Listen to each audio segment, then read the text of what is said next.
Isang magandang araw sa bawat isa.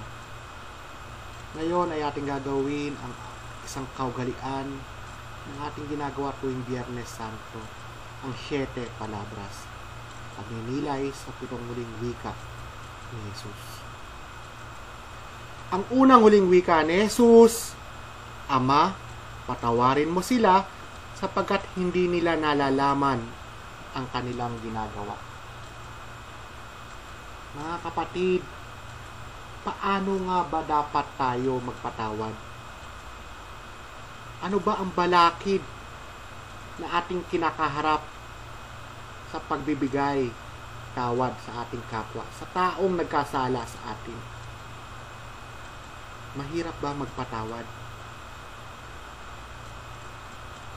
Narinig natin si Jesus na tumatawag sa kanyang ama, sambit niya ang katagang pagpapatawad habang siya ay nagdurusa sa krus.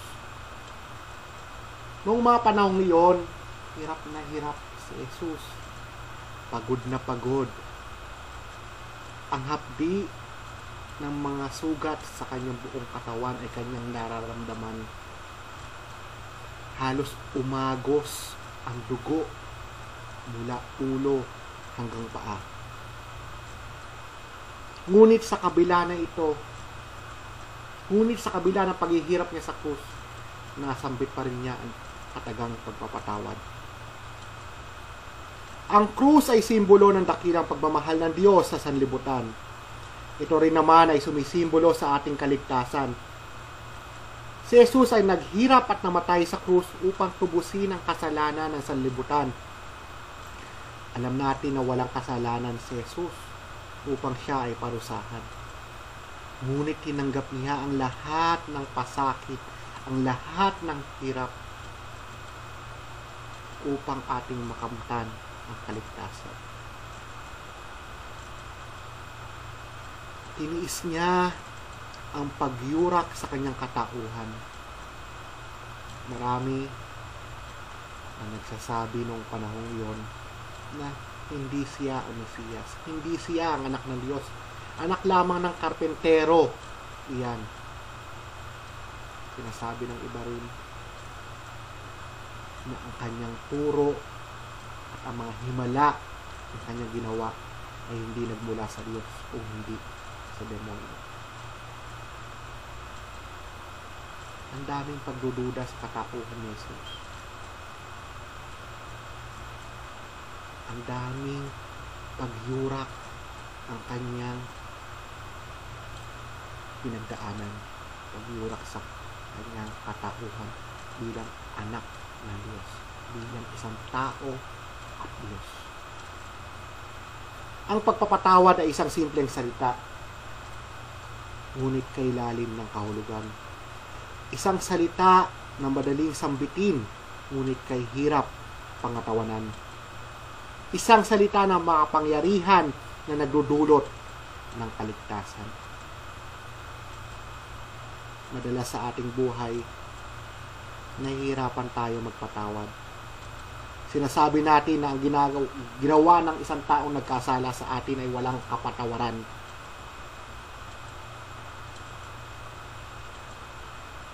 Masaklap pa kung minsan ay nasasabi natin na sana mamatay na ang taong nagkasala sa atin, na sana magkasakit, na sana malugi ang negosyo. Sana. Ipinapanalangin natin sa Ama na sana mamatay, sana malugi. Ipinapanalangin natin sa Ama na maghirap din ang taong nagkasala sa atin. Kung minsan naman tayo ay nagpapatawad, ngunit lagi may hinihintay na kapalit. Nasabi natin sa taong nagkasala sa atin. Kunwari sa isang kaibigan na nagkasala, o sige, bro, papatawarin na kita, pero ilibre mo ako sa Jollibee, ha? Yung Chicken Joy. Aba, magkano ba ang Chicken Joy ngayon? Mukhang napakamura naman yata ng pagpapatawad. O sige, papatawarin kita kung luluhod ka sa aking harapan at magmamakaawa. Aayain tayo sa kaibigan. O dito tayo sa mabuhangin. Sige na, luhod na. Gusto nating pahirapan ang taong nagkasala sa akin. O sige, papatawarin kita kung babayaran mo ako. Magkano kaya ang hinihingi ng taong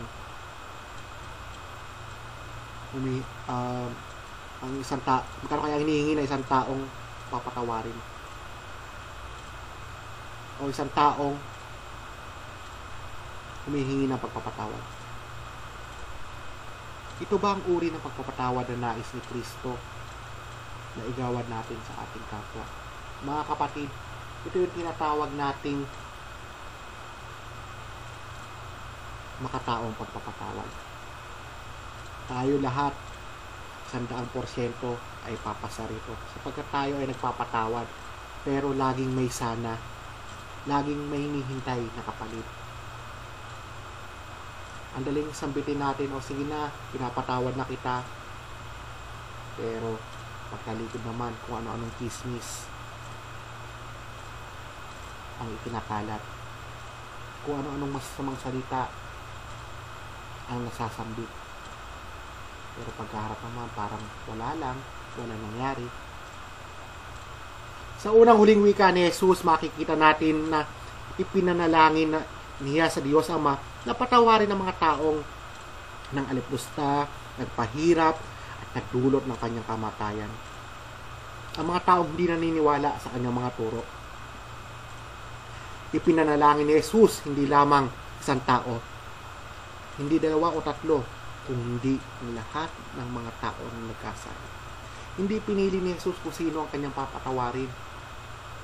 Hindi pinili ni Jesus, o sige, ikaw magaang lang yung pagkakasala, pinapatawad na kita. Ikaw, mabigat-bigat ang iyong pagkakasala. Nagdadalawang isip ba si Jesus? Hindi nagdadalawang isip si Jesus. Ang lahat ay kanyang pinapatawad. Ganito rin naman ang nais ni Jesus na gawin natin kapag tayo ay nahihirapang magpatawad. Panalangin natin sa Diyos Ama. Ang Diyos Ama ay mahabagin at mawain sa mga taong mapagkumbaba at nagsisisi. Dapat nating alalahanin ang unang huling wika ni Jesus. Diyos ko, patawarin mo sila. Tayo ay pinatawad ni Kristo sa gitna ng paghihirap, sa gitna ng mga sakit ng pangangatawan. Tayo rin naman ay nakikibahagi tuwing linggo sa banal na misa. Tayo rin ay humihingi ng kapatawaran sa Diyos. Panginoon, maawa ka sa amin. Kristo, maawa ka sa amin. Kung kaya't dapat din tayong matutong magpatawad gaya ng pagpapatawad ni Jesucristo na nakapako sa krus. Dapat nating patawarin ang mga taong nagkasala sa atin kung paano tayo pinatawad ng ating Panginoon. Hindi na dapat paglipasan pa ng panahon ng pagpapatawad. Bagkus dapat tayong matutong magpatawad kahit sariwa pa ang sugat na ito sa ating mga puso. Kahit sariwa pa ang pangyayari, yung ginawa ng taong nagkasala sa atin. Dapat tayong matutong magpatawad. Ang pagpapatawad, mga kapatid, ay walang hanggan. Dapat tayong matutong magpatawad hanggang sa huling sandali ng ating buhay. Ito ang ipinakita ni Jesus sa krus. Natunghayan natin ang mga turo ni Jesus na ang mensahe ay pagpapatawad. At ito ay kanyang isinabuhay hanggang sa huling sandali ng kanyang buhay. Tayo bilang alagad ng Diyos, tayo bilang anak ng Diyos ay dapat ding magsabuhay ng turo ni Jesus. Hindi lamang tayo dapat magpatawad sa salita, bagkus tayo ay magpatawad ng buong puso at ng buong kaluluwa. Mga kapatid ko kay Kristo, wala nang sasakit pa sa pinagdaanan ni Kristo. Walang dahilan para sabihin natin na hindi ko kayang patawarin ang taong nagkasala sa akin. Sa mga sandaling ito, idalangin natin sa Diyos Ama nahipuin ang ating mga puso kapag tayo ay nahihirapang magpatawad. Palambutin ang mga puso na naninigas, na nahihirapang magpatawad at hindi marunong magpatawad. Panalangin natin sa Diyos Ama ang mga taong nakasamaan natin ng loob at nagbigay pasakit sa ating buhay. Mga kapatid,